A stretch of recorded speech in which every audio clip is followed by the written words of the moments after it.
Assalamualaikum warahmatullahi wabarakatuh. Perkenalkan, nama saya Ahmad Hawi Dihani dengan NIM 23020200048 dari Prodi PBA kelas B semester 4. Baik, di sini saya akan menjelaskan tentang metode elektik atau yang biasa dikenal dengan At-Thoriqah Al-Intiqaiyah. Sebelum masuk pada penjelasan tentang apa saja isi-isi dalam metode elektik, maka saya akan menjelaskan tentang pengertian dahulu, yaitu pengertian metode elektik secara etimologi. Pengertian metode elektik secara etimologi dalam bahasa Arab dikenal dengan istilah thoriqah, yang berarti langkah-langkah strategis yang dipersiapkan untuk melakukan sesuatu pekerjaan.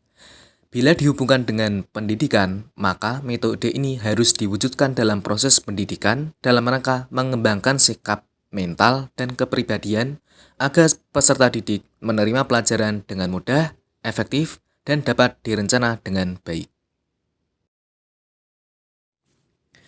Yang selanjutnya, pengertian metode elektik secara terminologi.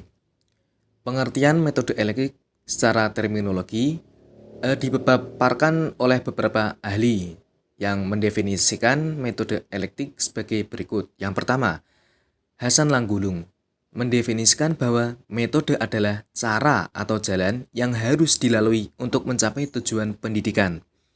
Yang kedua adalah Abdul Ar-Rahman Hunaimah yang mendefinisikan bahwa metode adalah cara praktis dalam mencapai tujuan pengajaran. Yang ketiga, pengertiannya Ahmad Tafsir, yaitu mendefinisikan bahwa metode mengajar adalah cara yang paling tepat dan cepat dalam mengajarkan mata pelajaran. Berdasarkan dari beberapa definisi yang telah saya sebutkan di atas, maka dapat disimpulkan bahwa yang pertama, metode. Metode adalah seperangkat cara dan jalan yang digunakan oleh pendidik dalam proses pembelajaran agar peserta didik dapat mencapai tujuan pembelajaran atau menguasai kompetensi tertentu yang dirumuskan dalam silabi mata pelajaran. Yang kedua, metode-metode elektik atau Thoriqah Al-Intiqaiyah adalah metode yang merupakan pemilihan dan penggabungan. Pemilihan dan penggabungan yang dimaksud metode ini bukan menggabungkan metode yang ada, tetapi lebih bersifat tambal sulam. Artinya, setiap metode dipandang dapat mengatasi kekurangan metode tertentu dengan memanfaatkan kelebihan metode lain. Metode ini adalah metode yang menggabungkan beberapa metode sesuai kebutuhan atas dasar pertimbangan tujuan pembelajaran, sifat pembelajaran, kemampuan pembelajar, dan bahkan kondisi guru. Asumsi-asumsi yang mendasari munculnya metode-metode elektik atau At-Thoriqah Al-Intiqaiyah. Yang pertama, tidak ada metode ideal karena masing-masing mempunyai segi-segi kekuatan dan kelemahan.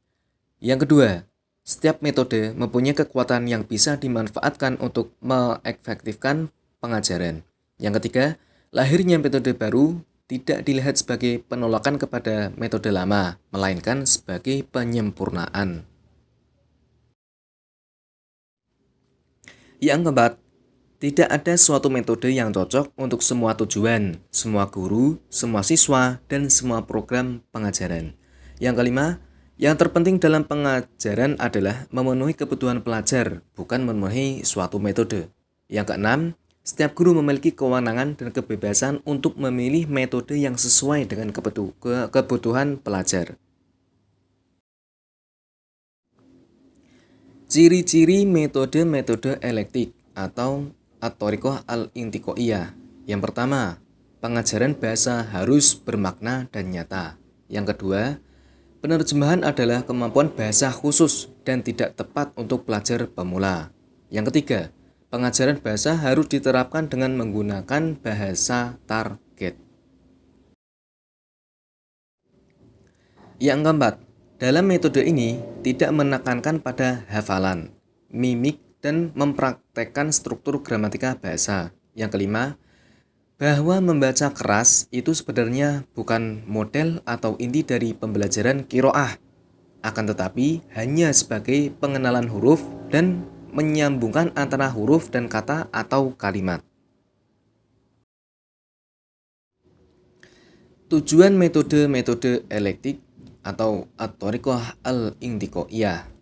Tujuan metode ini yaitu merupakan pendekatan pembelajaran bahasa Arab untuk seluruh materi bahasa yang merupakan sebuah pendekatan yang sangat sempurna serta sesuai bagi orang non-Arab yang belajar bahasa Arab tersebut. Untuk langkah-langkah pembelajaran dengan menggunakan metode elektik atau at-thariqah al-intiqaiyah. Yang pertama, pendahuluan sebagaimana metode-metode lain. Yang kedua, memberikan materi berupa dialog-dialog pendek yang rileks dengan tema kegiatan sehari-hari secara berulang-ulang. Materi ini mula-mula disajikan secara lisan dengan gerakan-gerakan, isyarat-isyarat, dramatisasi, atau gambar-gambar. Yang ketiga, para pelajar diarahkan untuk disiplin menyimak dialog-dialog tersebut, lalu menirukan dialog-dialog yang disajikan sampai lancar. Yang keempat, para pelajar dibimbing menerapkan dialog-dialog itu dengan teman-teman secara bergiliran. Yang kelima, setelah lancar menerapkan dialog-dialog yang telah dipelajari, maka diberi teks bacaan yang temanya berkaitan dengan dialog-dialog tadi.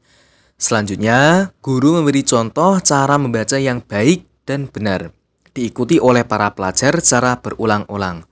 Yang keenam, jika terdapat kosakata yang sulit, guru memaknainya, mula-mula dengan isyarat atau gerakan, atau gambar, atau yang lainnya. Jika tidak memungkinkan dengan ini semua, guru menerjemahkan ke dalam bahasa populer. Yang ketujuh, guru mengenalkan beberapa struktur yang penting dalam teks bacaan, lalu membahas secukupnya. Yang kedelapan, guru menyuruh para pelajar menelaah bacaan, lalu mendiskusikan isinya. Yang kesembilan, sebagai penutup, jika diperlukan evaluasi akhir berupa pertanyaan-pertanyaan tentang isi bacaan yang telah dibahas, pelaksanaan bisa saja individual atau kelompok, sesuai dengan situasi dan kondisi. Jika memungkinkan karena waktu, maka misalnya guru dapat menyajikan berupa tugas yang harus dikerjakan di rumah masing-masing pelajar. Dalam metode elektik terdapat kelebihan dan kekurangan. Adapun keunggulan metode ini yaitu sebagai berikut. Yang pertama, pengajar menguasai berbagai macam metode dan menerapkannya secara bervariasi. Yang kedua, metode ini dapat menggunakan berbagai metode sesuai dengan tuntunan dari materi yang diajarkan. Yang ketiga, metode ini dapat menjadikan pengajar untuk lebih aktif dalam memberikan materi dan mempersiapkan berbagai kepentingan proses pembelajaran. Yang keempat, arah pembelajaran terarah sesuai dengan tujuan masing-masing materi yang diajarkan. Yang kelima, pembelajaran dapat membuat rancangan materi pembelajaran dan memilih metode yang lebih sesuai dari berbagai metode yang ada. Yang keenam, proses pembelajaran lebih hidup karena antara pelajar dan pengajar sama-sama aktifnya. Adapun kelemahan dari metode ini adalah yang pertama, pengajar akan terfokus pada beberapa metode, sedangkan tujuannya tidak mempunyai hubungan yang konkret antara metode dan materi. Yang kedua, metode ini dapat membingungkan para pelajar disebabkan pembahasan materi yang ganda. Yang ketiga, pembelajaran bersifat furu'iyah atau bercabang-cabang atau tidak terfokus sehingga dapat membingungkan pembelajar. Tidak maksimalnya penggunaan waktu yang tersedia, sehingga tidak jarang pembahasan materi tidak dapat diselesaikan secara maksimal.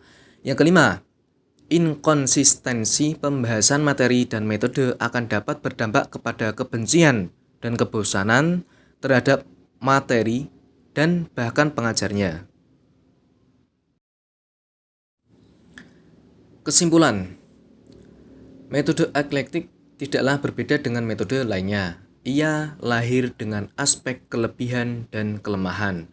Di antara kelebihannya adalah bahwa bila metode ini didukung oleh profesionalisme guru yang memadai dalam melakukan pengayaan metode pengajaran, maka aspek kekuatan dari metode ini akan semakin terasa untuk teraplikasikan secara proporsional. Namun sebaliknya, bila ia tidak didukung oleh kompetensi metodologi yang profesional dari pengajar di dalam kelas, maka metode eklektik ini akan menjadi tidak menentu dan lahirlah apa yang diklaim dengan metode seadanya.